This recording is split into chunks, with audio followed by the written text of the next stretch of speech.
আসসালামু আলাইকুম সবাইকে, কেমন আছেন সবাই? আজ অনেক দিন পর হাজির হলাম আপনাদের সাথে নতুন একটি রান্নার ভিডিও নিয়ে। তো আজকে আপনাদের সাথে আমি শেয়ার করব কাশ্মীরি আচারের রেসিপি, যেটা আমি আমার মতো করে বানাই আর কি।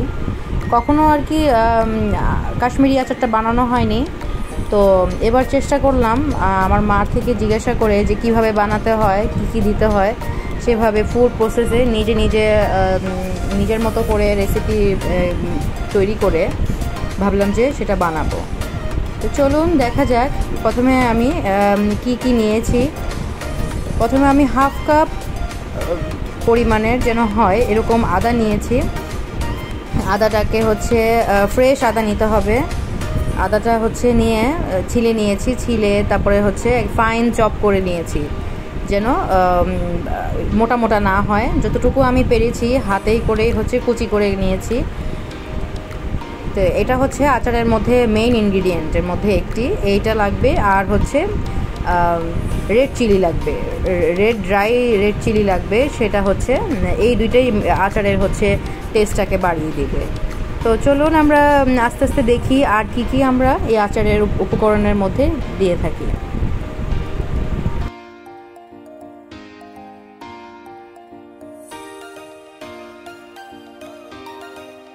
এরপর আমি হাতের আন্দাজ অনুযায়ী, মানে আমার আম ছিল 2.5 কেজির মতো, তো আমি হাতের আন্দাজ অনুযায়ী ড্রাই চিলিগুলো নিয়ে নিয়েছি, রেড ড্রাই চিলি। আর জিঞ্জারগুলো আমি কেটে ধুয়ে আলাদা করে রেখেছি। তো রেড ড্রাই চিলিগুলো আমি কিভাবে কেটে নিব সেটাও আপনাদের সাথে শেয়ার করছি। তো প্রথমে আমি মুট করে 2টা করে রেড চিলি নিয়ে নিয়েছি। তো এরকম ছোট ছোট করে, একেবারে ছোট ছোট করে চিকন করে করা যাবে না, তাহলে দেখা যাবে আচারের মধ্যে জিনিসটা ভেঙে যাবে বা গুঁড়া হয়ে যাবে। তখন আর রেড চিলির যে অংশগুলো সেগুলো ভালো করে দেখাই যাবে না, চোখেই দেখা যাবে না। এই জন্য এমন একটা সাইজে পোর্শনে কাটতে হবে যেন আচারের মধ্যে সৌন্দর্যটা আসে। কারণ এটা অনেক বড় একটা দিক, যেটা ইনগ্রিডিয়েন্টের মধ্যে পড়ে, যে কাশ্মীরি আচারের মধ্যে এই জিনিসটা যেন দেখা যায়। আর যে একটু স্পাইসি যে ম্যাটারটা, যে স্পাইসি ব্যাপারটা, এই যে স্কিনটা, রেড চিলির যে স্কিনটা থেকে আসবে, আর জিঞ্জার থেকে আসবে।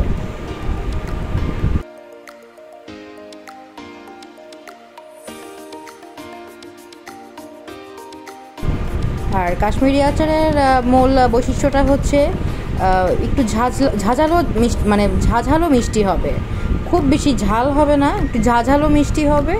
যে ঝাঁঝটা আসবে জিঞ্জার থেকে, আর একটু ঝাল মানে হালকা ঝাল হবে এই রেড চিলিটা থেকে।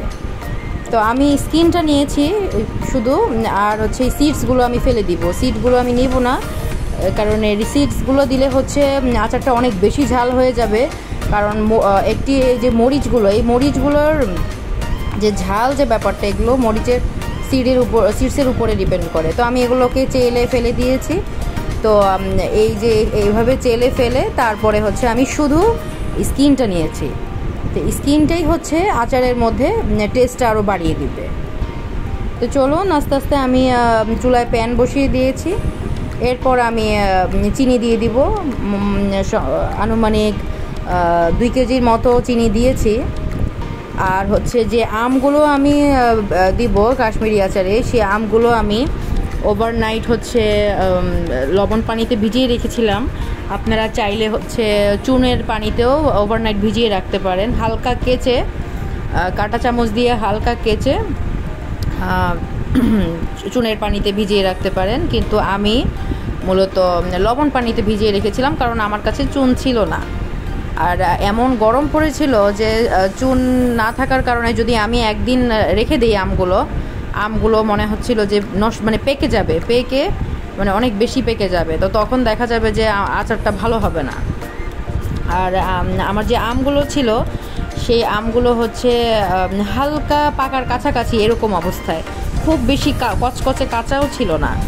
যদি আমটা খুব বেশি কচকচে কাঁচা হয় তাহলে আচারটা বেশি একটা ভালো হবে না।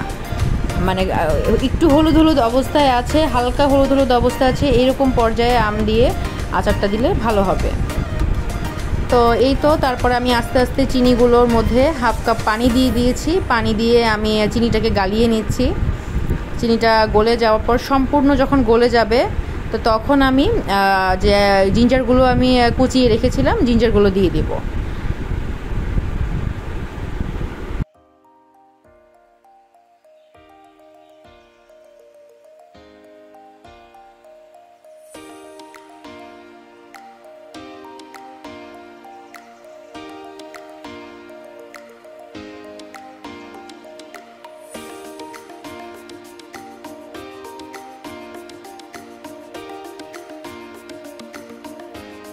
তো জিঞ্জারগুলো দিয়ে দেওয়ার পর আমি হচ্ছে হাফ কাপের মতো সিরকা দিয়ে দিব।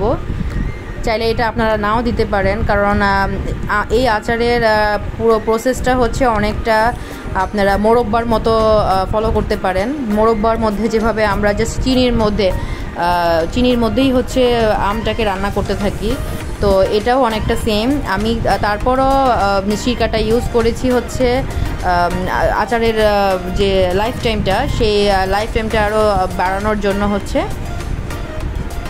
সিরকা ইউজ করেছি, যেন আমি অনেক দিন রেখে খেতে পারি। এরপর আমি আদা কুচিগুলো দিয়ে অনেকক্ষণ জাল করতে থাকবো। অনেকক্ষণ বলতে বেশি সময় না, 15 থেকে 20 মিনিটের মতো জাল করতে থাকবো। আর আদাগুলো হচ্ছে একটা সময় ট্রান্সপারেন্ট কালারের হয়ে যাবে। ট্রান্সপারেন্ট হয়ে গেলে তখন বুঝে নিব যে এখন আমি আমগুলো দিব। এছাড়া আগে যদি আমি আমগুলো দিয়ে দিই তাহলে আদাগুলো সহজে আর সিদ্ধ হবে না।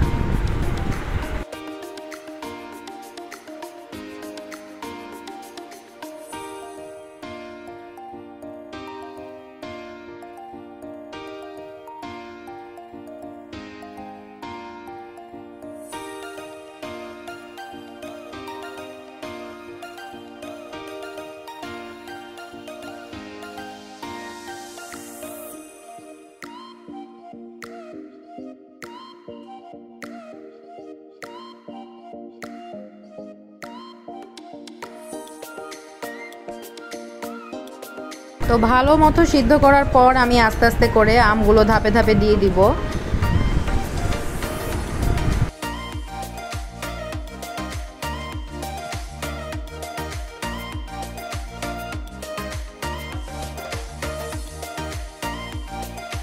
আমগুলো দেওয়ার পর মানে আস্তে ধীরে করে নাড়বো যেন ভেঙে না যায়, কারণ চিনির শিরাতে যখন আম দেওয়া হয় মনে হয় যে চিনি মানে আমগুলোর সাথে সাথে গলে যেতে থাকে, এমন একটা ফিল আসে। কিন্তু যদি আস্তে আস্তে নাড়া হয়, সাবধানতা অবলম্বন করা হয়, তাহলে আমগুলো ভাঙবে না।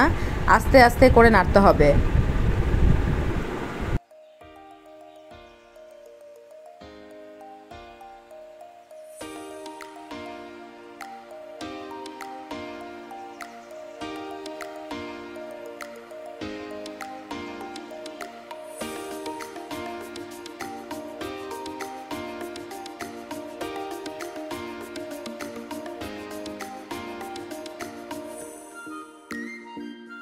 তো 15-20 মিনিট পর আমি ঢাকনা তুলে নিলাম। এরপরে হচ্ছে আমি যে রেড চিলিগুলো রেখেছিলাম, রেড চিলিগুলো দিয়ে দিচ্ছি। এই দেখুন আমের যে সৌন্দর্যটা, এই যে হলুদের মধ্যে হচ্ছে লাল, সৌন্দর্যটা আরও বেড়ে গিয়েছে এই যে রেড চিলিটা দেওয়ার পর। তো ভিডিওতে দেখতে পাচ্ছেন যে মনে হচ্ছে আমগুলো একেবারে গলা গলা অবস্থায়, কিন্তু না, এগুলো একটার সাথে একটা লেগে আছে। তো আমি যখন রান্নাটা পুরোপুরি শেষ হয়ে গিয়েছিল আমার করা, তখন আমি আলাদা আলাদা করেই রাখতে পেরেছিলাম, আমগুলো একবারে গলে যায়নি। আর আরেকটা জিনিস অবশ্যই আপনারা খেয়াল রাখবেন যে এই যে পুরোটা রান্নার ব্যাপারটা আচারের, এটা একটু সময় নিয়ে করতে হবে। একবারেই মানে যখন আপনারা বয়েল করতে যাবেন একবারেই বয়েল করবেন না পুরোটা।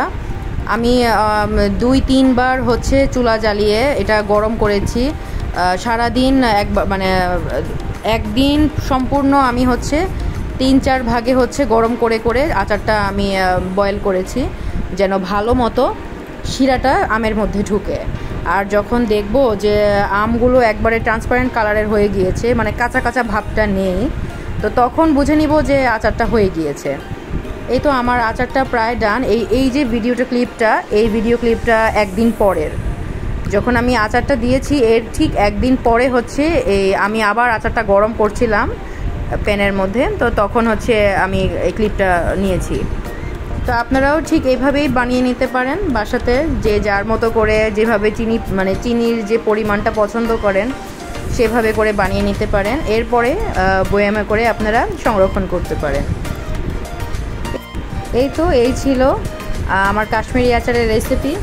ভালো লাগলে অবশ্যই একটি লাইক দিবেন আর আমার ইউটিউব চ্যানেলটা সাবস্ক্রাইব করবেন। পরবর্তীতে চেষ্টা করব আপনাদের মাঝে নতুন কোনো রেসিপি নিয়ে হাজির হওয়ার। ততক্ষণ পর্যন্ত সবাই ভালো থাকবেন আর সুস্থ থাকবেন। আল্লাহ হাফেজ।